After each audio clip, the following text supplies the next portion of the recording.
irreversible, deep wound that you have to learn to watch heal. That scar is so deep, it's not going to go away. If you don't deal with it properly, you'll carry it and you'll transport it into your children in the form of bitterness. Childhood feels lost. I don't know if you understand what this means. You feel lost. You feel like my auntie loves me, my uncle loves me, but that's not mommy. At graduation, when everyone else is celebrating, I'm sure, there is no one. There's a deep silence when it comes to you. I'm not saying all the time, I'm saying some places. Yeah.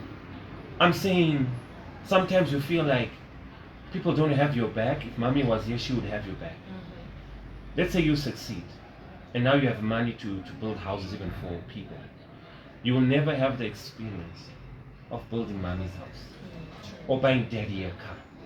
So these wounds are so deep that they need you to intentionally bury your parents in your heart. Yes, you bury them in the soil, but you need to start burying them inside of you. What does that mean? You need to deal with abandonment. Got to deal with abandonment. That's your issue. I feel abandoned. I feel they left too soon. Now, in adulthood, how does this manifest? How does this manifest in boys? They become overprotective and emotionally guarded. That boy will never let his sister date anyone because he's saying no.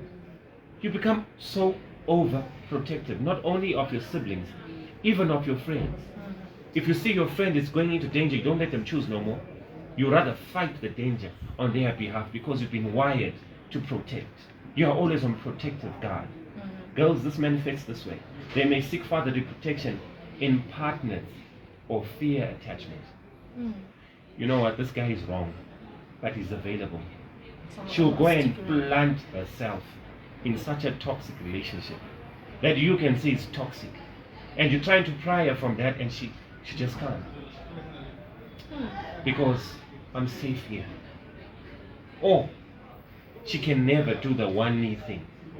She'll never allow you to marry her because she's scared that you're going to leave one day. This alters you, makes you choleric, makes you strong and independent, but emotionally distant. You can tell people as it is, you break people down with your comments. And you don't care. And you don't care. I mean, who cared about me? Life didn't care about me. Yeah. Life threw me under the bus. I've learned to fight. And so life is a jungle. And I am Mufasa. Yeah. Daryl, Pierre, I'm Mufasa. Oh my dear, you had to use I'm your name. telling you. Okay, Daryl, I know. Pierre. So when I go into work, I don't make friends. I see people that I can take down. When I come into your family, I already know, okay, that aunt is a problem. Be friends, be friends. Not because I'm friendly, but because you keep your enemies closer. Everything is calculated. Vulnerability doesn't apply here. So this is the type of woman, if you say, I just been fired. So what are we doing? Homes are not run by love. Finances are far. It would be. Hey. And she may come out unreasonable, but she may not be that she's unreasonable. Maybe she's been wired to know beforehand. So Esther lost both parents. Esther in the Bible lost both parents. She grew up with Mordecai. She needed guidance from Mordecai. Some don't get that privilege to get someone. Sometimes parents leave their sisters, and their sisters and uncles leave you alone. So how does this influence marriage? May seek stability in a partner to avoid loss. And usually those people those people that have had absent parents lead by death or parents not just being there, they usually end up meeting very toxic friends and partners. Yeah. Who says, I don't want you to go to work, I want you to be a housewife, stay home. And you feel safe. You don't ask questions, you do what you need to do. Because for the first time, you have someone is there. Not only that, now you have a family. You are mommy. He's daddy. The kids are safe. You find out that that man is cheating on you, you don't walk out. You stay there because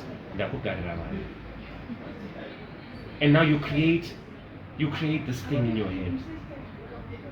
I'm not saying you should walk out all the time. My point is more on saying You process the pain because this is what I know. Mm. You love your children because you don't want them to go through what you went through. So you'd rather be close to that toxic person just to give your children that safe space. Yes. And these are people walking up and down. Mm. These are people married. These are people dating today. And These are usually- all of us. And usually I've noticed, especially with young girls in relationships, you mentioned daddy issues where you run to older men Yeah. and just seeking validation from unavailable men. It's something that is happening each and every single day, which is why the conversation of toxic men is continuous. Yes. Because toxic men are also coming from toxic homes with broken mummies and broken wives. And they're dating broken young girls who are looking for other broken men. Mm. So the breakage keeps going on. Broken people break people. Hurt people hurt people. Why are we having this conversation today? It's because you need to get to a point where you find some sort of healing and coping mechanism. Guys, we need to cope and we need to heal. There are things you can't fix. I can't fix that my parents died when I was 18. Mm. I can't fix that then. I was void of what I knew. Life turned. But you had to move on. I can't fix that. What I can do is to accept that for the first time, God gave me parents. I have parents. I saw them, I know them. I have the privilege of being with them. Maybe their time was up. There's an orphanage somewhere where others don't have. They've never seen. So you got to deal. So I got a few coping mechanisms. I don't know who they will help. Acknowledge the pain. Acknowledge that you are hurting. Recognizing the impact of the absence. Recognize the impact of the absence and take the first step. What is the first step? To say, daddy wasn't there, mommy wasn't there, and that's okay. I am going to be there. I'm going to make sure. And before you're there for others, you have to be There for yourself. Yeah. I'm going to be there for me. They used to say you are stupid. They used to say you are foolish. They used to say you're nothing. Look at where you are at, man. They used to say you'll be nothing. You've never. Because God came through for you. Celebrate your small wins because they mean a lot. True. Those are the baby steps that I'm talking about. Seek support. Don't be alone. Don't be alone because that's what you know. Sometimes seeking people who talk too much helps you knowing that I don't have to be by myself. You know, sometimes bad friends are good company when you need them the most. You know they're toxic. You know they're competitive. But sometimes you just don't need to be on your own. You just need people to be in your space so that you can process better. Get therapy. Get mentorship. Go to church. Or get faith-based counseling. And also, number 3, forgiveness. You know, forgiveness is like this. You must forgive and forget. Forgiveness and forgetting completes the whole transaction. Yeah. You got scars that you had. You fell off a tree, and the scar is still there. But what does forgetting mean? It means that the pain of falling is no longer there. You remember the day in the event, but it's no longer painful. Then you know you're forgiven and you've forgotten. There are people who should have taken care of you when your parents died. They did not show up. Forgive them.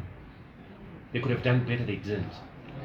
But start living a life that says, God, you take me from one point to another.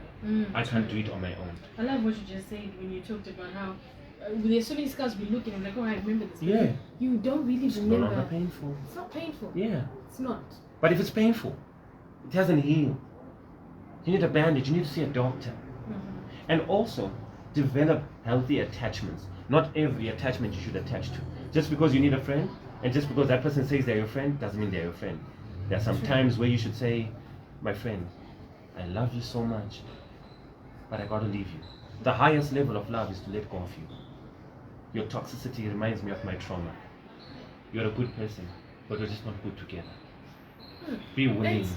You know what? I feel like that's why there's so many divorce rates now. Yeah. That's why they're increasing because we are okay with being in that space that we believe. I've talked to so many friends that are in relationships that are toxic, and you ask them, so why aren't you leaving? They're like, it's something I'm used to, and I want to have someone close to me. Yeah. I'm not used to being alone, and they're like, but so what's the idea of being in love when you're not loving yourself? That's the problem. It's the pressure. 14th of February came, you had to wear red.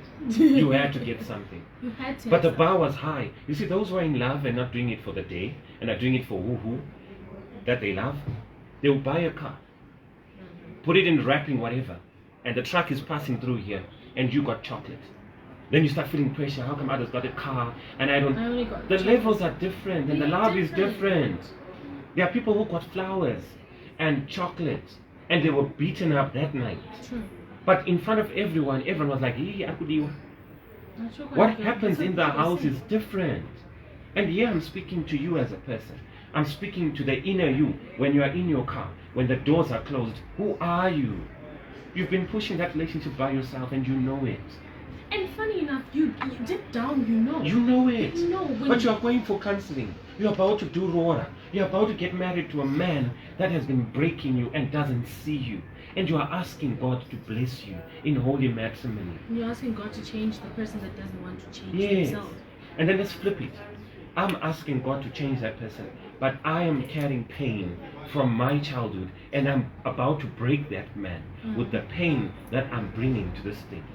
So it's not only about others changing, it's about you, how you handle yourself with your kids, the way you project. It's not your fault, I get it, but do better by your kids. True. Do better by yourself. Do better to your colleagues. And I'm not saying people are going to get this right overnight, but take the baby steps. Finally, let me say, you know what church does? Church makes sure your conscience is always clear. You know that thus says the Lord puts you in the narrow.